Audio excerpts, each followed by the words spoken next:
Just get these notes up.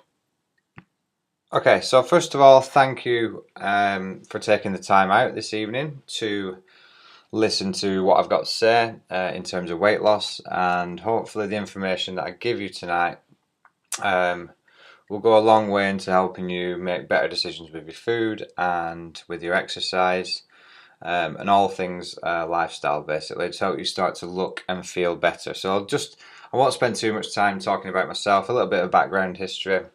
I've been a personal fitness coach for the past 10 years. I'm from Manchester, England, and as I mentioned, I've got 10 years fitness and industry experience. I'm registered with Precision Nutrition, level 1. I am a little bit obsessed with nutrition and helping people look and feel better. And I've done this through sort of different modalities. I've helped way over 1,000 people with different fitness camps, with my one-to-one personal training clients, consulting online, being the head trainer at Lean Fitness, and recently with fitwed.co.uk, where we work with engaged couples to look and feel better for their wedding, and also for any special occasion they've got coming up. So I'm not here to preach as a sort of salad eating personal trainer. I've been brought up in the pub industry, so I've had a really unhealthy sort of background, lots of drinking in my younger years, not so much nowadays.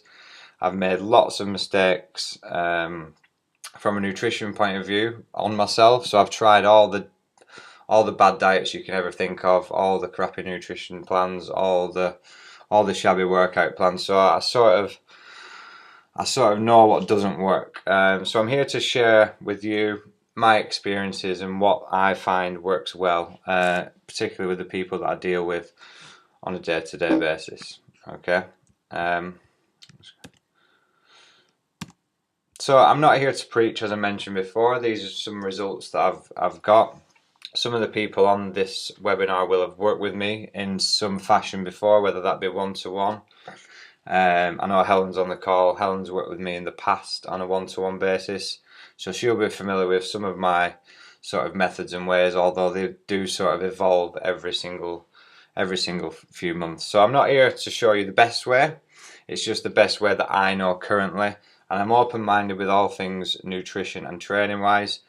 And the way that sort of training and nutrition trends go, I might be saying something different in 6 months' time, but today this is the best stuff that I know that gets the fastest results, and I do get results for a living. That is what I do. That's my livelihood. And as I mentioned before, I've tried all the rubbish stuff on myself, and I've made some mistakes with clients in the past, and this has put me in a good position to give you the best information. So I'm just going to go over the topics that we're going to cover tonight. So we have got basic steps to get you the body that you want. We'll talk a little bit about the stats regarding obesity and being overweight, a few myths. We'll talk about your mindset, and then we'll talk about some habits that you can implement to start to look and feel better. I'll cover hormones a little bit. It's something that would require 2, 3, maybe 4 different webinars to go into the whole cascade of hormones, and what I'm trying to do in tonight's webinar is make it really simple for you, so that when you finish this webinar with me, you're going to be in a good position to start to make better decisions with regards to your nutrition and your training. We'll cover a little bit about stress, and I'll cover some training topics as well. So let's just briefly look over the numbers, what's actually going on. These surprised me actually when I looked them up the other night. Average woman spends 31 years on some kind of diet, and a guy spends 28 years dieting. They were from the Daily Mail. That's pretty shocking, to be honest. Obesity rates are always on the rise. Worldwide obesity has doubled since 1980.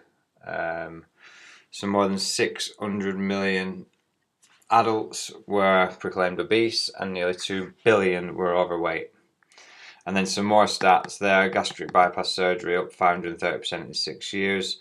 And obviously with all the confusion, we get weight loss products absolutely going through the roof in terms of their sales, because there's a massive market for weight loss. People, the big nutritional companies, they don't actually want you to lose weight.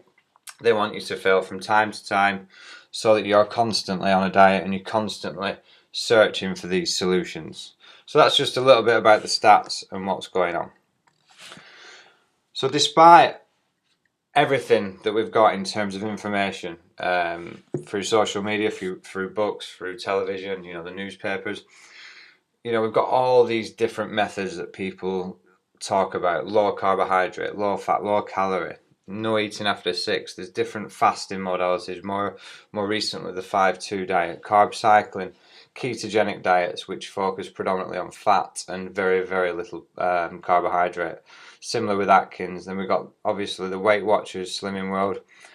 The list goes on with vegan, juicing, paleo, carb backloading. So we've got all of this information, but yet as humans we're drowning in information. We don't know what to implement, and it's just ending up getting worse and worse. As I mentioned in the stats before, nobody's actually making any real progress. They're bouncing off diets and they're ending up usually worse off than they were before. So a typical journey of somebody wanting to lose weight that I see as a coach, and no doubt you know someone like this, or it might be yourself. So you'll calculate some calories, what sort of calories you should be eating. You'll then create a deficit or points. Normally you'll drop calories from fat. That's normally the first sort of macronutrient to go. And then you'll get some initial weight loss, and then you'll start to get cravings, and then you'll binge. And then what happens, you get a dietary rebound, and you sometimes, more often than not, end up heavier than you were before. And that is a vicious cycle. And despite being really disheartening, it's really bad for your health.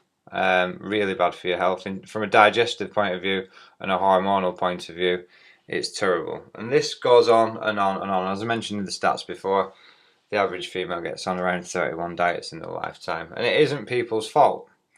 It's the fact that we're overloaded with information. Marketers know this. They know that they've got a real easy target in the weight loss game. They've got people that are absolutely desperate to lose weight. And they'll usually do this at all costs as well. And it's time to open up our eyes and just start looking at different ways. It's like all things in health and fitness. I always say, have a look around. What are most people doing with regard to the nutrition, the diet, and their exercise regimes? If you look at what most people are doing, you actually want to do the opposite, because what most people are doing is leading to most people being out of shape and getting sicker and sicker. So the main reason I do these webinars and we do our sort of coaching courses and things like that is to educate people and just let them know that there is a better way. There is light at the end of the tunnel, and it's possible that you can go about your life, you can enjoy your exercise regime, and you can get pretty close to the body that you want in a short amount of time as well. I truly believe that as a coach. So, again, nobody's really talking the truth about weight loss, as I mentioned before. Big supplement companies. I'm not here to spend time bashing certain MLM groups or different diet modalities, but these are just some of the more popular ones that you might have tried in the past. I know some of my clients have been on some of these before. And again, there's no longevity with these. These companies want you to continuously use their supplements and products. So why would they want you to lose weight and be happy and get progress? Because then you wouldn't need their products. So I'm going to cover a little bit about mindset first, because obviously when people sign up for these webinars that I do, they're really, they're desperate for some information regarding diet and exercise.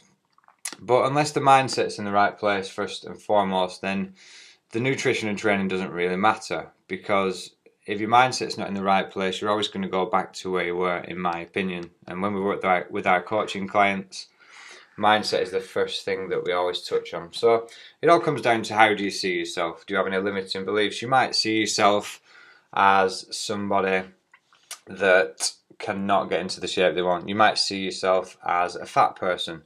You might see yourself as someone who always falls off track with a diet or their exercise regime. And this can come down to limiting beliefs. It can come down to past pain in various circumstances in your life. And again, bad experiences with diet and training will result in a little bit of deflation and despondency in terms of wanting to pick yourself up and sort of get back on track with your training and your nutrition. But ultimately, your thoughts surrounding yourself will always amplify and they'll always show up in your life experience. So if you're constantly thinking of yourself as an overweight person who struggles with everything, then that's just going to show up in your life all the time. So stress and limiting beliefs can and will contribute to how you look and feel. So I'm not going to go overboard on the mindset one tonight, but just have a little think about what sort of thoughts you're thinking from a day-to-day basis, because your thoughts lead to your actions, and your actions obviously lead to your results. So just a little brief touch of there on mindset, and I'll be coming back to a little bit more about that afterwards. Okay, so on to some nutrition information now. So the big calorie myth, is it all about calories, and do calories count? Yes, they do, in a short, but they're not everything. Not all calories are created equal. So I've just given a quick example on this screen describing two separate meals. So meal one, as you can see, is you consider that quite a healthy sort of meal. You got 4 eggs cooked in butter with some vegetables and a little bit of goat's cheese. That would give you 550 calories. And then meal two is around the same amount of calories, but you've got 2 scoops of ice cream and some chocolate sauce. So they're around the same calories, but different things are going to occur in your body when you ingest these different meals. Meal one, high protein. It's got some good fats. Raquel, I'm just talking over the meals on this. I'm not actually going to be showing you a picture of them. I'm just talking over the basic calories. So as I mentioned before, they're around the same calorie content, but meal one, high protein, some good fats, lots of fibre and nutrients from the vegetables, and again some protein from the goat's cheese. That'll give you 550 calories. Meal two, 2 scoops of ice cream. Again, around the same amount of calories as the eggs, but what you've got basically there is fat and sugar. Okay? So again, they're around the same calories, but they're going to have 2 completely different responses in the body. Okay, it's stupid to think that you just by following a calorie controlled diet that you're going to look good and feel good for the long term. Okay, so meal two will hardly provide any nutrition at all, and it'll spike your hormone insulin, which is released by the pancreas, and that is the fat storage hormone when it is constantly in excess. So the calorie game, yes, we have to take note of calories, and we do have to track calories, and we get all of our clients doing that. But just to focus on numbers is foolish, and it can lead to long-term health problems, and you'll just feel absolutely awful from that. So again, most diets will work for a little while, no matter how good or bad they are. You know, whether you're counting points, you're going on low carbohydrate, you're doing some 5-2 fasting, you're doing high protein, low carb. Whatever you do, if you create a deficit, this is going to work for a little while. So if you had jam on toast for breakfast and spaghetti bolognese for an evening meal, if you had them 2 meals in one day and that put you in a calorie deficit, yes, you would lose weight. Would you feel good? Probably not. You know, very little fibre in the diet, very little by in the way of nutrients, and like I mentioned before, most diets will work for a little while, but you need to look for something that's going to be sustainable.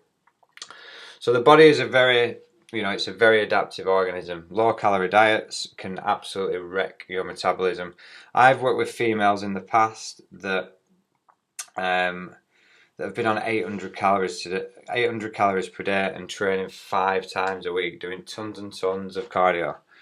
But what happens with this, your body gets used to this low amount of calories and the high amount of training that you're doing, and that'll actually down-regulate your metabolism. And basically, in essence, what that means is your body's defense mechanism kicks in and it wants to hold on to body fat for dear life, and that will actually metabolize muscle tissue. So your muscle will go first and your fat will go into storage mode. And this is an absolute nightmare for long-term results, because I'll go into strength training afterwards, but you need, as females and males, as much muscle tissue in your body as possible. Okay? So moving on to the next slide, let's just forget about calories just for 1 minute. Now, I work with people who, predominantly have been fit and healthy for quite a while, and I always look at the habits that they sort of instill. And from a nutrition point of view, this is what they do. Most of the time, not all the time, most of the time they will eat clean, unprocessed, whole foods from whole sources. So you look at your protein sources, you've got lean meats, you've got fish, you've got eggs, and I always say organic if possible. If cost is an issue, then just get it from a sort of decent source. The thing is with cheap meat, if you buy cheap meat, it's absolutely loaded with hormones and all of the nasty pesticides and stuff like that. So always look for good quality sources. Now, lean and healthy people always, they always factor in lots of vegetables into the diet in some manner. Whether that, if they're not keen on eating vegetables on their own, they will put them into a slow cooker. They'll put them into a NutriBullet or a blender drink, and they make sure they get lots of vegetables, so they get high in fibre, high in nutrients. They'll also include some fruits and some healthy fats from nuts, avocado, seeds and eggs. And lean and healthy people who get long sustainable results also stay hydrated.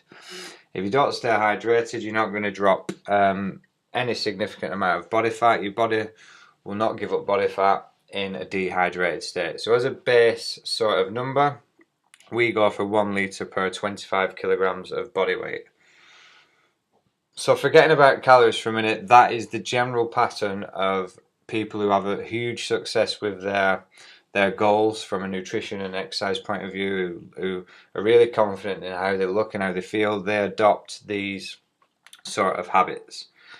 And going back to overeating, can you overeat on these foods? Yes, you can. If you are in a calorie surplus, so if your metabolic rate, basal metabolic rate is 2,000 calories, that being the amount of calories that you need to maintain your weight. If you then go and eat 3,000 calories of clean foods, you will still gain body fat. It doesn't matter if these food sources come from the clean ones that I mentioned before, like your lean meats, your vegetables, your healthy fats, etc. But one thing that we find is with our clients, if we go with a more flexible approach to their nutrition, so again, focusing on them lean habits as I mentioned in the slide before, but also to include some foods that they like. So it might be a piece of cake, it might be chocolate, it might be a glass of wine at weekend. There's absolutely no reason, if you're training in the right manner 3 to 4 times a week, you're doing all the things that I mentioned before in terms of getting good clean nutrition into your diet, there's absolutely no reason why you can't include foods that you enjoy. Like I mentioned, for me it's probably chocolate and a beer at weekend, whatever. If you're getting your diet right 80 to 90% of the time, there's absolutely no reason why you can't include these things, unless you've got an intolerance to dairy or a wheat intolerance or a gluten intolerance. Then I'd probably avoid the things like the pizza and things like that. But predominantly, if you're getting the diet right 80 to 90% of the time, then I would factor in these favourite foods, because what that means is that you have much more sustainability into the diet. You're more than likely to stick at it because you know that you're allowed some of your favourite foods, and as long as you're in that calorie deficit, you're going to continue to lose fat and you're going to be a happier person. Because from my own personal point of view and with my coaching clients, if I start to say, right, I'm not allowed coffee and I'm not allowed chocolate, that absolutely drives me up the wall, or it would drive my client up the wall. It would stress them out without even going into the foods, and ultimately what you find is people fall off diets when you make them too restrictive. So we always try and focus on getting some consistency in the diet. As I mentioned before, nice clean foods, and then 10 to 15% of the time, whether you're socialising, you're going out for a meal with friends, you might just want to include some of them favourite foods, and that's going to keep your diet nice and sustainable. And it's also key to remember that different diets work for different people. So even if you've got 2 females at the same age, same body weight and the same activity levels, it doesn't necessarily mean that they'll both do exactly the same on the same sort of nutrition protocol. Some people do better on a higher carbohydrate intake, some people do better on a higher fat, lower carb intake, and it's all about finding what works for you. Try and avoid looking at sort of nutrition templates that's worked for a friend or a family friend, and just copying it, because as I mentioned before, what works for someone might be an absolute nightmare for you, and it's all about trial and error, and it's all about testing different foods out, seeing what sort of ratios work for you, and it's well worth the process. It's well worth finding out what diet is going to be sustainable for you, because you're going to lose body fat, you're going to increase your muscle mass, you're going to have a healthy metabolism, you're going to look and feel better, and you're going to be confident that you can continue to get results for life. Okay, whenever you're looking at anything that you're trying to do from a nutrition point of view, try not to just focus on, I want to drop 10 pounds in 2 weeks. See what you can do over the period of 6 months. Can you install these healthy habits? Can you include some of your favourite foods? Can you exercise regularly? Once you get all these things right, then you're going to start to look and feel better. So a little bit about stress and how this can affect sort of how you look and feel. So we all encounter stress in our life. This might be from work, it might be relationship, it might be cash flow worries, thinking about the future or the past. All of these stressful thoughts, they force our body into fight or flight mode. And what happens then? We get a stress hormone called cortisol, and this comes out of the adrenal glands, which are tiny little glands situated just above the kidneys. Now, cortisol is not necessarily a bad thing. We need it in the morning as it gets us up. It's our get up and go hormone. It actually helps us mobilize fat stores. The issue with cortisol, what most people suffer with, is that when it's elevated for too long, it starts to eat away at muscle tissue and it starts to promote fat gain. So you'll see a lot of people, when they're under stressful situations, they'll either store a lot of body fat from the cortisol, particularly in the belly button area, or some people will just go really thin and lose a lot of muscle tissue. And this is all down to stress, and particularly the hormone cortisol. Elevated levels of cortisol also interrupt your sleeping patterns, and you'll probably experience this before. Well, I certainly do. When I have a poor night's sleep, the next day, the last thing I want to do is eat a healthy meal. It just knocks me right out of whack. So we can start to look at things like improving sleep as well. That's going to have a huge positive impact on the decisions we make on the following day with our nutrition and our exercise selection as well. Okay. So it's important to know a little bit back on the mindset. It's important to know that you're worthy of getting any body health shape that you want. Don't ever think that you're not worthy of achieving anything that you desire. Any sort of physique, any health. Have a look at your limiting beliefs, like I mentioned before. If you've got any toxic situations with negative people, just try and distance yourself from them people. Look after, try and focus on the important things in your life. Family. Be grateful for all the things that you've got. We get a lot of our coaching clients writing 10 things down every single morning or evening, 10 things that they're grateful for. This puts you in a huge positive sort of frame of mind. And when you're in a positive frame of mind, you're going to feel better about yourself, you're going to be better around people. And all of this really does contribute to how you make better food choices and looking after yourself from an exercise point of view. So it's important that you set goals and be specific. If you want to lose some weight, how much do you want to lose? Why do you want to lose it? Get some good reasoning behind why you want to lose weight. When do you want to do it by? What are the things? Write down some of the things that you're going to have to do to achieve this goal. And just try and cultivate that positive mindset, because mindset is everything. As I mentioned before, if your mind's not in the right place, you're just not going to make the right decisions in terms of making a positive impact on your health and fitness. So when your mind's working for you and not against you, you'll always make better food choices and you're going to look and feel better. Okay, so just have a quick water break and then we're going to go on to a little bit about hormones. So, as I mentioned earlier, I'm not going to go too far into depth with hormones. I touched on cortisol before, but basically hormone imbalances can have an effect on whereabouts we store body fat. As I mentioned before, cortisol, when it's particularly high, we can have stubborn body fat around the belly button area. Most stressed people figure this out. And this can be elevated through stress, obviously, too much caffeine, too much in the form of simple sugars, and over exercising, because exercise is still a stress on the body. Then when we're looking at excess body fat around the triceps, the thighs, the hamstrings, this is an estrogen and testosterone imbalance. So in females in particular, estrogen is too high and testosterone is too low. And what we need to do is bring that ratio the other way around. So whenever we see this, like particularly females, they will always complain about bingo wings, so the typical, excess body fat around the back of the arm. And this is down to the imbalance with the estrogen and testosterone. So things that you can do to start to improve that is strength train, because strength training will increase your testosterone, which is a very, very good thing for females. As testosterone goes up, estrogen comes down, and then you start to rid yourself of that stubborn body fat.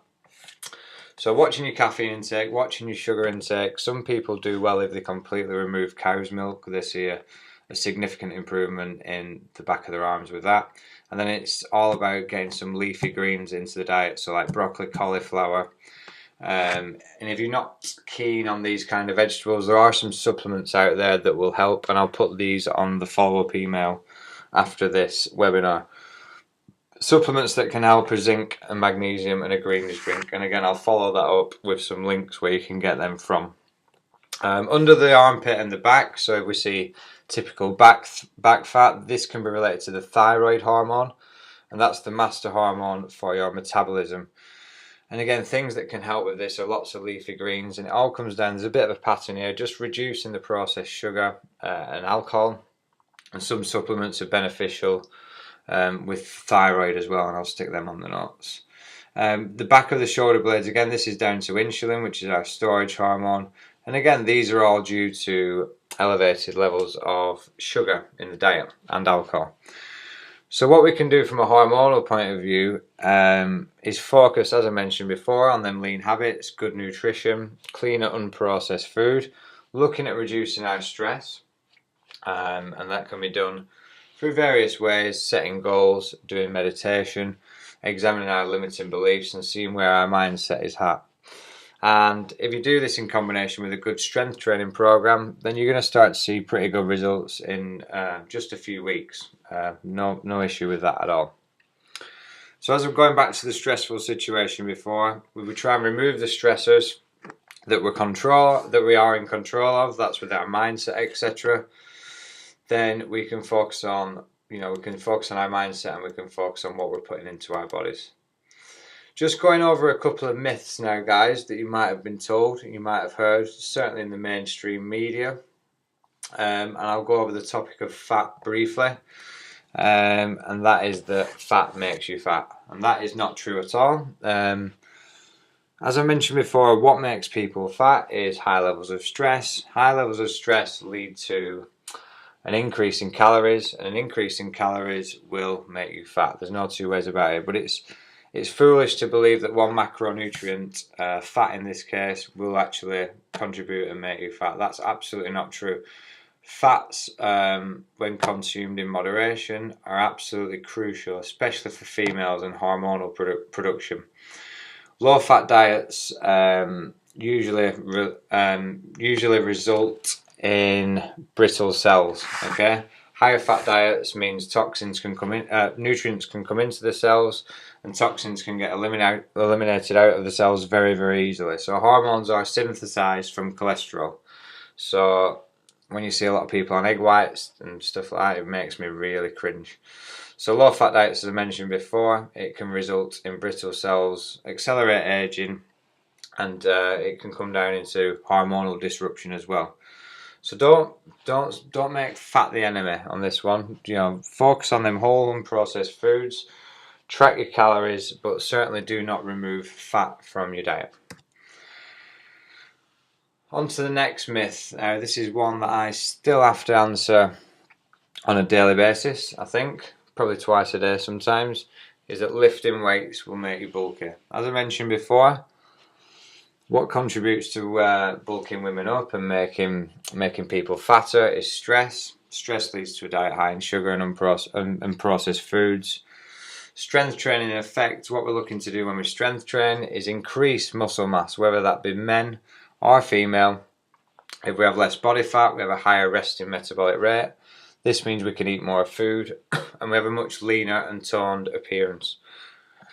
And it's important to remember, guys, that females don't have the hormonal profile to build the same amount of muscle as men. There's absolutely no way that that can happen. It's estimated that females have around 10% levels of testosterone of what guys do. So unless the females are taking anabolic steroids or anything else, performance-enhancing drugs, you're just not going to put a lot of muscle on. But what you can do when you strength train is you can increase your metabolism, increase your muscle mass, and you're just going to look and feel better. It's better for your joints, it's better for your core stability, the way that you hold yourself and your posture. And this is just an example of one of my clients' 3-week progress. So the scale weight, which I would advise you to track, but I wouldn't focus just on scale weight. So 3 weeks, she was only 1 pound down from the left hand picture to the right. As you can see, she looks completely different just in a 3-week period. But if I was to just weigh her and not measure her, she would say, oh wow, I've lost 1 pound. Not too impressive.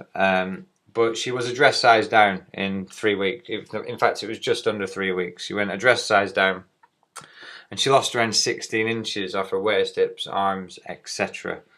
So that was really that was one of my best transformations. That was just doing home routines as well, focusing predominantly on nutrition.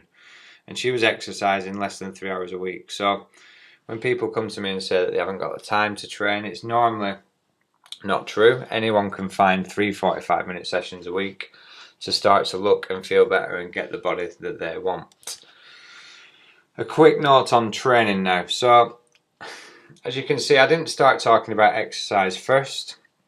I spoke about mindset first, as I believe that's the most important thing.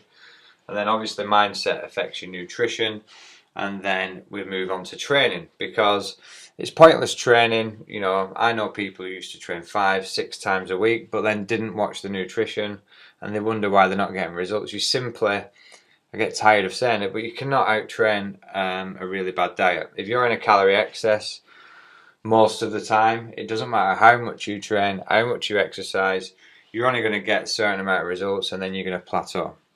So I would keep sessions, if you are training at the gym, depending on your sort of fitness level, to around 40 minutes. If you're fitter, you would take them to 50 minutes. If you are just starting out on a transformation journey, as I mentioned with the girl on the previous slide, she was just doing bodyweight routines for less than 3 hours a week. You know, so to get significant results, you don't even need to join a gym. If you know that you're doing the right things in terms of strength training, and I'm talking about things like lunges, squats, deadlifts, maybe some kettlebells, press-ups, and then if you're going to introduce some cardio, things like sprints and hill sprints are really good for fat loss as well. But you certainly don't need to be spending 4 or 5 hours every single week in the gym. Myself and my partner V, we probably train 3 hours total in a week because we're stuck for time. But we do effective workouts that are enjoyable, that are varied. And the last thing that we want to do is spend 5 or 6 hours pounding away at the treadmill or in the gym. So it's always quality over quantity with training. And I can put some example training routines in the follow-up to this webinar as well. So just remind me to do them afterwards. So it's really important to remember exercise is still a stress. So you know, you'll typically see people who do 4 or 5, 6 classes a week and they don't actually change. In some cases they actually look worse because the stress hormones are elevated, particularly cortisol, and they start to actually gain body fat around the belly area. And they wonder why when they're still doing 5, 6 spinning classes a week or aerobics, whatever it may be. So you must prioritize strength training. Again, like I mentioned before, it's all about increasing your muscle mass to increase your metabolism, and you're just going to start to look and feel better from predominantly focusing on strength training if the nutrition and mindset is in place. Now, I wasn't going to include supplements in this short webinar tonight, but I've put a few in there that I think are beneficial if everything else is in place. So if you're not doing everything that I've said in the webinar previously, like addressing the mindset, sorting the nutrition out so it's 80 to 90% good, and then strength training, then supplements are probably not a good idea. But they do have their place if you are training regularly and your nutrition's in place. So fish oils are quite good. They are good for cardiovascular health. They're really good for your joints. And I'd probably only advise taking a fish oil supplement if you don't eat fish at all. If you eat fish, oily fish in particular is quite good. If you eat fish a couple of times a week, then I probably wouldn't bother with a fish oil. But if fish is something that you don't have on a regular basis, then maybe consider some fish oil. And again, I'll put some links on the end of this webinar for some decent supplements that you're not going to waste your money on. Excuse me. And then magnesium is crucial. Again, if you've got everything else in place, magnesium is responsible for lots and lots of things in the body. And stress actually depletes our natural magnesium levels. So it's good for managing blood sugar, it's good for protein synthesis, it promotes good sleep and recovery from training sessions. So magnesium, you want to be looking at anything that ends in ATE, it's like citrate, and there's a few others that I'll stick on the links as well.